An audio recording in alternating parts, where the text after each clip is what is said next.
প্রযুক্তি থেকে Janakalyan, ease of living, সহজ জীবনযাত্রা, ইজ অব ডুইং বিজনেস। আমাদের ভারতবর্ষে এই মুহূর্তে 142 থেকে লাফিয়ে সেটা 63তম স্থানে চলে এসেছে। প্রধানমন্ত্রী গ্রামীণ ডিজিটাল সাক্ষরতা অভিযান অথবা উত্তর ভারতের বিকাশ, দিল এবং দিল্লি উভয়ের কাছাকাছি আমরা আজকে পৌঁছে যেতে পেরেছি।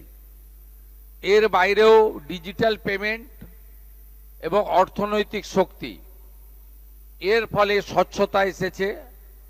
সাধারণ মানুষ, প্রান্তিক মানুষকে অর্থনৈতিকভাবে বিপর্যয়, অর্থনৈতিক প্রতারণার হাত থেকে তারা মুক্তি পেয়েছেন এবং আমাদের ডিবিটি ব্যবস্থার মাধ্যমে, ডাইরেক্ট বেনিফিট ট্রান্সফার সিস্টেমের মাধ্যমে অধিকাংশ